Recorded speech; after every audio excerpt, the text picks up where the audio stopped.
खवा, साखर आणि कणिक म्हणजेच खुसखुशीत खव्याची पोळी.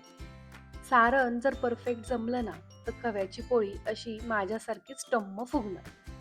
आपण नेहमीप्रमाणे साखरपोळी, पुरणपोळी बनवतो, अगदी तशीच ही पोळी करतात. यामध्ये महत्त्वाचं काय असतं? तर खव्याचं योग्य प्रमाण, साखरेचं योग्य प्रमाण आणि सारण जर परफेक्ट बनवता आलं, तर मग खवापोळी परफेक्ट बनतेच. त्यामुळेच इथे मी सारण अगदी योग्य पद्धतीने, सोप्या पद्धतीने आणि समजेल अशा भाषेत मी तुम्हाला कसं बनवायचं हे सांगितलेलं आहे. सारण बिघडलं तरी काय करून ते व्यवस्थित बनवता येतं याची एक टिप सुद्धा सांगितली आहे. त्यामुळे व्हिडिओ शेवटपर्यंत नक्की बघा. खवा पोळी बनवण्यासाठी सर्वात आधी इथे मी एक कढई गरम करण्यासाठी ठेवली आहे. कढईचा गॅस एकदम बारीक करायचा आणि त्यानंतर यामध्ये खवा असा थोडासा मोडून टाकायचा. म्हणजे जर त्यामध्ये खूप जास्त गुठळ्या असतील किंवा खवा एकदम असा घट्ट आला असेल तर तो थोडासा लवकर मोकळा होतो. आता इथे मी पावशर खवा घेतलेला आहे. आता हा खवा आपल्याला अगदी मंद गॅसवरती छान असा भाजून घ्यायचा आहे. आता खवा भाजत असताना अजिबात घाई करायची नाही. एकदम मंद गॅसवरती व्यवस्थित तो खवा परतून परतून घ्यायचा. सुरुवातीला अशा पद्धतीने खव्यामध्ये जर काही गाठी असतील, गुठळ्या असतील तर त्या पूर्णपणे मोडून घ्यायच्या आणि मोकळा सुटसुटीत खवा करून घ्यायचा. थोडा वेळ परतत परतत आला की खवा एकदम पातळ बनतो. तुम्ही इथे बघू शकता आपला खवा पूर्णपणे आता इथे वितळला आहे. आता आपल्याला हा पुन्हा एकदा व्यवस्थित अगदी बारीक गॅसवरती परतत राहायचा आहे. जोपर्यंत आपला खवा पूर्णपणे पातळ होऊन वितळून पुन्हा एकदा जसा पहिला होता त्या पद्धतीने घट्ट होत नाही, तोपर्यंत आपल्याला हा परतत राहायचा आहे. आता इथे पुन्हा एकदा आपला खवा थोडा थोडा घट्ट व्हायला सुरुवात झालेली आहे. खवा परतत असताना तो सतत परतत राहणं खूप गरजेचं आहे, कारण खवा लगेच कढईला खालच्या बाजूने लागतो आणि लगेच तो जळला जातो. खवा थोडा जरी करपला तर मग त्या खवा पोळी खायला मज्जा येत नाही. त्यामुळे खवा जळून द्यायचा नाही. आता तुम्ही इथे बघू शकता एक 7 ते 8 मिनिटं झाली आहे. मी एकदम बारीक गॅसवरती हा खवा सतत परततेय आणि आता हा खवा पुन्हा एकदा व्यवस्थित घट्ट व्हायला लागला.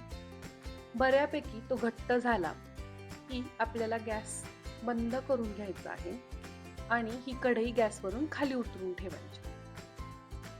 आता जरी कढई आपण गॅसवरून खाली उतरून ठेवली तरी मध्ये मध्ये थोडासा खवा वरखाली करायचा, कारण कढई आपली गरम असते त्यामुळे खवा खालनं करपू शकतो. आता जोपर्यंत आपला खवा पूर्णपणे थंड होत नाही तोपर्यंत आपण काय करू, कणिक मळून घेऊ. कणिक मळण्यासाठी इथे मी 1 कप गव्हाचं पीठ घेतलं आहे.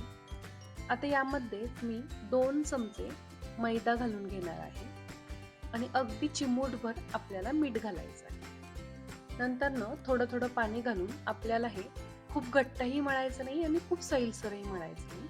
मीडियम कन्सिस्टन्सीचं मऊसूद असं हे कणिक मळून घ्यायचं. कणिक व्यवस्थित मळून घेतलं की त्याला शेवटी तेल लावून घ्यायचं आणि एक 10 ते 15 मिनिटांसाठी हे कणिक व्यवस्थित भिजण्यासाठी ठेवून द्यायचं. तुमच्याकडे जर जास्त वेळ असेल तर एक अर्धा तासासाठी जरी कणिक भिजवून ठेवलं तरी सुद्धा चालू शकतं. आता आपला खवा इथं व्यवस्थित थंड झालाय. त्याची आपण गोळी बनवून बघितली, तुम्ही बघू शकता व्यवस्थित त्याचा गोळा बनतो आणि तो अजिबात हाताला चिकटत नाही. पहिला जसा खवा होता अगदी तो तसा झालेला आहे. आता हा पावशर खवा होता, म्हणजेच मी मोजून घेतला तर 1 कप खवा होता. तर त्यामध्ये आपल्याला जेवढा खवा तेवढीच पिठी साखर घालायची आहे. तर यामध्ये मी 1 कप पिठी साखर घातली आहे. यामध्ये छान चव येण्यासाठी अर्धा चमचा वेलची पावडर घातली आणि एक 8 ते 10 केशरच्या काड्या घालून घेतल्या. आता हे सर्व हातानेच असं छान मिक्स करून घ्यायचं. इथे आपलं सारण बिघडू नये, सारण पातळ होऊ नये, चिकट होऊ नये म्हणून काय काळजी घ्यायची, तर खवा पूर्णपणे व्यवस्थित थंड करून घ्यायचा. खवा थोडाही गरम असेल, थोडासा जरी कोमटसर असेल तरी सुद्धा ह्या सारणाला पाणी सुटतं आणि ते चिकटतं. तर यामध्येच अजून एक आपल्याला सारण छान मिळून यावं म्हणून एक 2 चमचे भाजून घेतलेलं बेसन घालायचं. यामुळे काय होतं सारण मस्त मिळून येतं. थोडं जरी कुठे चिकट झालं असेल, तर तो चिकटपणा त्यातला निघून जातो. कदाचित जर तुमचं सारण बिघडलं, थोडंसं जरा जास्तच पातळ झालं, तर यामध्ये जरा जास्त बेसन पीठ घालायचं. त्यामुळे ते सारण व्यवस्थित मिळून येतं. आता आपलं इथे सारण व्यवस्थित झालेलं आहे. तुम्ही बघू शकता सारणाचा व्यवस्थित गोळा बनतोय. आता आपण याची पोळी लाटून घेऊ. तर इथे मी जे कणिक भिजत ठेवलं होतं ते व्यवस्थित भिजलंय. आपल्याला कणकेचा एक छोटा गोळा बनवून घ्यायचा आहे. मीडियम आकाराचा बनवायचा.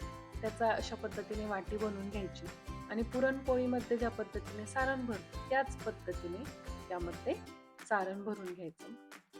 त्यानंतरनं उरलेलं वरचं एक्स्ट्राचं कणिक असतं ते काढून टाकायचं आणि अगदी हलक्या हाताने आपल्याला ही पोळी लाटून घ्यायची आहे. खवा पोळी खूप पातळ बनवायची नाही, थोडीशी ती जाडसर ठेवायची. त्यामुळे ती मस्त टम्म फुगते, गुबगुबीत होते.